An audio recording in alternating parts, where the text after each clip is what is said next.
गांव में दो भाई रहते थे, रमेश और सुरेश। गांव हरा भरा था और वहां के लोग मिलजुल कर रहते थे। बड़ा भाई रमेश स्वभाव से बहुत लालची और स्वार्थी था। वह हमेशा अपने स्वार्थ के लिए दूसरों को नुकसान पहुंचाता था। वहीं छोटा भाई सुरेश ईमानदार, मेहनती और दयालु था। वह गरीबों और जरूरतमंदों की मदद करता और गांव के लोग उसे बहुत सम्मान देते थे।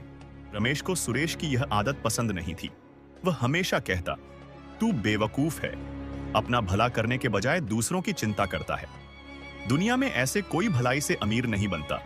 सुरेश हर बार मुस्कुराकर कहता, भैया, जो हम दूसरों के लिए करते हैं वही हमारे जीवन में वापस आता है। रमेश का लालच दिन ब दिन बढ़ता गया।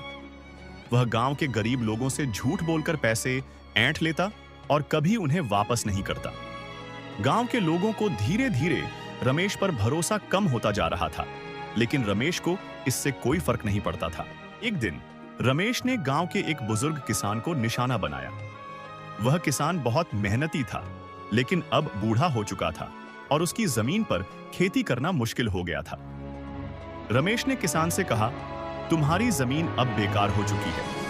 अगर तुम मुझे यह जमीन बेच दो तो मैं तुम्हें अच्छा पैसा दूंगा। तुम्हारी जिंदगी आराम से कट जाएगी। किसान को रमेश पर भरोसा था, इसलिए उसने अपनी जमीन बेच दी। लेकिन रमेश ने उसे एक पैसा भी नहीं दिया। जब किसान ने पैसे मांगे तो रमेश ने उसे घर से धक्का देकर भगा दिया। किसान बेहद दुखी और असहाय हो गया। जब सुरेश को इस घटना के बारे में पता चला तो वह बहुत दुखी हुआ। वह उस बुजुर्ग किसान के पास गया और उसकी मदद की। सुरेश ने किसान को रहने की जगह और खाना दिया। उसने कहा, तुम चिंता मत करो, मैं तुम्हारी मदद करूंगा।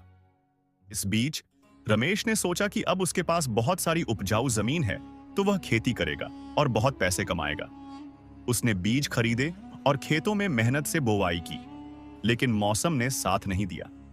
पहले बारिश ज्यादा हो गई, जिससे बीज बह गए और बाद में सूखा पड़ गया। सारी फसल बर्बाद हो गई। रमेश ने बहुत पैसे लगाए थे, लेकिन अब उसे भारी नुकसान हो गया। रमेश की स्थिति अब बहुत खराब हो चुकी थी। गांव के लोग, जिनका उसने पहले नुकसान किया था, अब उससे दूरी बनाने लगे।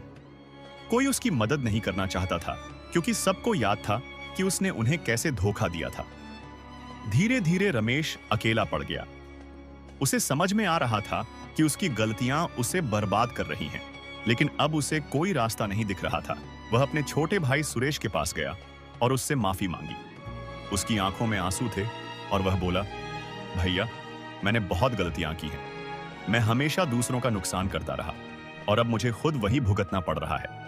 सुरेश ने उसे प्यार से देखा और कहा, भैया, जैसी करनी वैसी भरनी। अगर हम अच्छे कर्म करेंगे तो हमें अच्छा फल मिलेगा, और अगर हम दूसरों के साथ बुरा करेंगे तो हमें बुराई ही वापस मिलेगी। लेकिन अभी भी समय है। अगर तुम सच्चे दिल से अपनी गलतियों को सुधारना चाहते हो तो तुम एक नया जीवन शुरू कर सकते हो।